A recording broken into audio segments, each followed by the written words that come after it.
السلام عليكم ورحمة الله تعالى وبركاته. أهلا وسهلا بكم في تمرين جديد، تمرين رقم 4، درس التذبذبات الحرة في دارة RLC متوالية. Les oscillations libres dans un circuit RLC série. Donc voilà l'exercice numéro 4, l'énoncé. Donc on réalise le montage représenté sur la figure 1, comme vous le voyez ici. Ce montage est constitué d'un condensateur de capacité C donné, initialement chargé, et d'une bobine d'inductance L de résistance négligeable.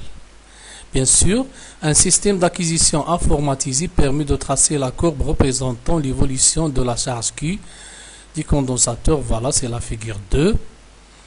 Préciser parmi les trois régimes d'oscillation, le régime mis en évidence par la courbe de la figure 2, établir l'équation différentielle vérifiée par Q, trouver l'expression de T0, T0 bien sûr la période propre de l'oscillateur, pour que la solution de l'équation différentielle soit Q égale Qm cosinus de P sur T0 fois T. Déterminer graphiquement la valeur de T0, en déduire la valeur de L. On prendra, ou bien on prend P au carré égale à 10. Donc, avant de commencer la résolution, on peut voir aussi l'énoncé de l'exercice en arabe. Voilà. تمرين رقم 4 دائما في إطار درس التذبذبات الحرة في دارة RLC متوالية. ننجز التركيب الممثل في تبيان الشكل وحده المكون من مكثف سعته C معروفة، مشحون بدئيا، ووسيعة معامل تحريضها L، ومقاومتها مهملة. نصل بواسطة نظام مسك أو نحصل بواسطة نظام مسك معلوماتي على منحنى الشكل 2 الذي يمثل تطور الشحنة للمكثف. أي نظام من الأنظمة الثلاثة للتذبذبات يبرزه منحنى الشكل 2. أثبت المعادلة التفاضلية التي تحققها الشحنة للمكثف، علما أن حل هذه المعادلة التفاضلية هو أوجد تعبير الدور T0. المطلوب هنا تعبير T0 الذي تعرفونه، T0 تساوي 2P جذر LC، يعني لا بد من أن نحصل على هذا التعبير بدلالة L و C. حدد مبيانيا قيمة الدور الخاص، استنتج قيمة L، نأخذ P أس 2 تساوي 10. إذن هذا هو التمرين. أعطيكم فرصة لمشاهدة المعطيات. إذن الشكل 2 يبين يعني أو يعطي تغيرات الشحنة Q. المطلوب هو يعني أي نظام. من طبيعة الحال هناك ثلاثة أنظمة: النظام الدوري، النظام شبه الدوري، والنظام يعني اللا دوري. إذا المطلوب هنا أي الأنظمة الثلاث يبرز منحنى الشكل 2. نعود إلى النص بالفرنسية. Préciser parmi les trois régimes d'oscillation le régime mis en évidence par la courbe de la figure 2. Bien sûr, vous avez trois régimes. Le régime périodique, on l'obtient lorsque la résistance totale du circuit est nulle. Lorsque la résistance totale est faible, on obtient un régime pseudo-périodique. Lorsque la résistance est très grande, on obtient un régime apériodique. Donc, la courbe de la figure 2 ici, voilà, vous voyez sur la figure 2, les oscillations sont donc en une amplitude constante. L'amplitude, c'est-à-dire la valeur maximale de Q, reste constante. Donc, il s'agit bien des régimes périodiques. Voilà, c'est le régime. Donc, la réponse à la question 1, c'est un régime périodique, puisqu'Ani, vous voyez ici, l'amplitude des oscillations est le même, ne change pas d'une période à l'autre. Donc, il s'agit bien des régimes périodiques. بالعربية من طبيعة الحال كما تلاحظون في الشكل التذبذبات غير مخمدة، n'est pas amortie. Voilà, l'amplitude وسع التذبذبات يبقى ثابتا، وبالتالي يتعلق الأمر هنا نظام دوري. النظام الدوري. إذن الجواب على السؤال الأول معروف، يعني هو régime périodique car l'amplitude des oscillations reste constante. La deuxième question, voilà, établir l'équation différentielle vérifiée par la charge Q du condensateur. يعني أوجد المعادلة التفاضلية التي تحققها الشحنة Q للمكثف. من طبيعة الحال الطريقة معروفة دائما، نعود إلى الشكل واحد ونطبق قانون إضافية التوترات. Donc la réponse à cette question, voilà. Donc la deuxième question, la loi d'additivité des tensions permet d'écrire, voilà, vous avez ici le UL. Bien sûr, les tensions sont représentées en convention récepteur. Donc, vous avez le UL plus UC égale à 0. Bien sûr, UL dans ce cas égale L fois la dérivée de I parce que, d'après l'énoncé, la résistance de la bobine est négligeable. D'autre part, on sait que le I égale à la dérivée de Q. Et UC égale à Q sur C. Bien sûr, on va utiliser ces relations, on va les remplacer dans la loi d'additivité. Donc, UC plus UL égale à 0, ça veut dire que le L fois la dérivée de I plus UC égale à 0. Donc, on remplace ici le I par la dérivée de Q. Donc, on obtient la dérivée de I devient la dérivée de Q. C'est-à-dire la deuxième dérivée, ou bien la dérivée seconde, plus le UC, c'est le Q sur C, donc on obtient donc L d au carré ici, dt au carré, c'est-à-dire la dérivée seconde de Q, المشتقة الثانية لQ زائد Q على C تساوي صفر. إذن مشتقة لأن I مشتقة I هي مشتقة Q، يعني المشتقة الثانية. إذن في الأخير نحصل على نقسم هنا on divise par le L pour simplifier l'écriture, on divise par le L, donc on obtient la dérivée seconde de Q plus Q sur LC égale à 0. C'est ça l'équation différentielle vérifiée par Q. Donc vous voyez, le terme responsable de l'amortissement n'existe pas parce que la résistance totale des circuits dans ce cas est nulle. Donc c'est ça l'équation différentielle demandée. Maintenant, on passe à la troisième question.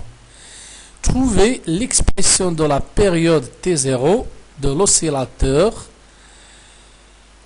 en fonction de L ici pour que l'expression Q soit solution de cette équation. C'est-à-dire, on va remplacer cette expression dans l'équation différentielle. Voilà, donc بالعربية علما أن حل هذه المعادلة التفاضلية هو Q يساوي QM كوسينيس 2 بي تي 0 في تي. أوجد تعبير الدور الخاص تي 0 بدلالة الوس، يعني يكفي أن نعوض هذا الحل في المعادلة التفاضلية السابقة ونتتبع المراحل لنصل إلى تعبير التي 0. إذن donc voilà, trouver l'expression. Donc pour trouver cette expression, il suffit de remplacer le Q dans l'équation différentielle. Donc on va la dériver deux fois. C'est ça la dérivée. Vous avez ici Q, la dérivée seconde. Donc on va dériver Q deux fois et on va remplacer le Q par son expression. Donc et on va suivre les étapes. Donc la première des choses, voilà, nous avons Q égale QM. QM, bien sûr, c'est une constante, c'est la charge maximale, fois cosinus 2P sur T0. Ce terme, il est constant. Le temps ici est variable. Donc, on va dériver deux fois Q de T par rapport au temps. D'abord, avant de faire cette dérivée, on va faire un petit rappel sur la dérivée de la fonction cosinus et de la fonction sinus. D'abord, en maths, vous savez déjà que cosinus d'une fonction f dérivée, la dérivée de cosinus de f, bien sûr le f c'est une fonction, égale moins la dérivée de f fois sinus de f. Donc ça c'est une propriété en maths. La même chose si on dérive sinus d'une fonction f. Bien sûr le f c'est une fonction ici, donc la dérivée de sinus de f n'est autre que f', c'est-à-dire la dérivée de cette fonction fois cosinus de f. Regardez bien ici, la dérivée de cosinus on a un moins, mais la dérivée du sinus on n'a pas le moins, hein? Donc il faut faire attention. Donc on va utiliser ces deux propriétés. Donc بالعربية يعني تعرفون هاتين الخاصيتين. مشتقة كوسينوس دالة هي ناقص مشتقة الدالة في سينوس هذه الدالة، ومشتقة سينوس دالة f هو مشتقة الدالة في كوسينوس هذه الدالة. إذن هاتين الخاصيتين تعرفونها جيدا في الرياضيات. إذن هنا سوف نشتق كي مرتين كما تلاحظون لدينا كوسينوس. إذن مشتقة كوسينوس هي ناقص سينوس. الدالة التي لدينا هنا f هي 2 p على t0 fois t وهي دالة حدودية. C'est une fonction polynôme. Donc la dérivée de ce que nous avons ici entre parenthèses c'est 2p sur t0. Donc la dérivée première المشتقة الأولى d de q sur dt نشتق هذا الحد الموجود بين قوسين. إذن مشتقته هي 2p على t0. الإشارة السالبة لأن voilà vous avez moins ici moins. Donc مشتقة q هي ناقص مشتقة هذا الدالة بين قوسين هي 2p على t0. q تبقى في مكانها ثابتة، بدل كوسينوس يصبح لدينا سينوس. إذن هذه المشتقة الأولى. La dérivée de q égale moins 2p sur t0 fois qm sinus 2p sur t0 fois t. Maintenant, on va dériver une deuxième fois la dérivée seconde, c'est-à-dire la dérivée de la dérivée. La dérivée de la dérivée, c'est-à-dire la dérivée seconde. Sauf on va dériver ce qui est entre parenthèses, c'est 2p sur t0. 2p sur t0, on va la faire sortir ici. Donc, on obtient 2p sur t0 fois 2p sur t0, c'est-à-dire 2p sur t0, le tout au carré, fois qm. Le moins, il reste à sa place. Le qm, même chose. Mais cette fois-ci, le sinus devient cosinus. Donc, on remarque que ceci, si on va remarquer ceci, qm cosinus 2p sur t0 fois t n'est autre que le q. Voilà, ce terme-là, ceci c'est le q de t. Voilà, ça c'est q de t. Donc, la dérivée seconde de q n'est autre que moins 2p sur t0 au carré fois q de t. Donc maintenant, on va revenir à l'équation différentielle. On va remplacer la dérivée seconde par la dernière expression que nous avons obtenue. Donc la dérivée seconde, voilà, c'est ça dans l'équation différentielle. La dérivée seconde, c'est moins 2p sur t0 le t au carré fois q de t plus 1 sur lc fois q de t égale à 0. Bien sûr, on va factoriser ici par q de t. سوف نعمل بq de t. Donc, نحصل على moins 2p sur t0 le t au carré plus 1 sur lc fois q de t égale à 0. إذن كما تلاحظون هذه العلاقة هناك طرف متغير وطرف ثابت. لكي تتحقق هذه العلاقة مهما تكون t يجب أن يكون هذا الطرف بين معقوفتين منعدما. Donc pour que cette équation ou bien pour que cette relation soit vérifiée quel que soit t, il faut que ce terme soit égal à 0. Donc moins 2p sur t0 au carré plus 1 sur lc égale à 0 nous donne 2p sur t0 le t au carré égale à 1 sur lc. Donc on passe à la racine carrée. Donc ça va donner 2p sur t0 égale racine carrée de 1 sur racine de lc. On trouve bien. Donc t0, ça nous donne t0 égale 2p racine de L fois C. Ici, ce qu'on vous demande, il y a une T0 en fonction de L. Déjà, cette relation, on l'a montré dans le cours. Donc, maintenant, c'est ça la démonstration. Il suffit de dériver Q deux fois et de la remplacer dans l'équation différentielle et d'arriver à cette relation-là. Donc, pour que cette relation soit vérifiée, il faut que ce terme constant soit nul. Donc, on trouve notre T0 égale à 2P fois la racine carrée de LC. Voilà la quatrième question.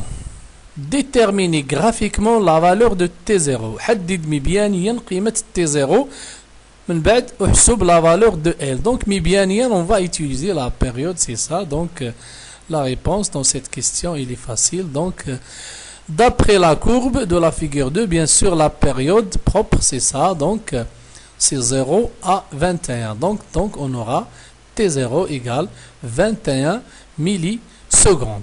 Donc maintenant, pour déterminer le L, on va utiliser la relation qu'on vient de montrer.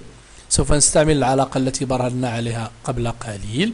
إذا T0 تساوي 2 P racine carrée de LC. Donc au carré, ça donne T0 au carré égale 4P au carré LC.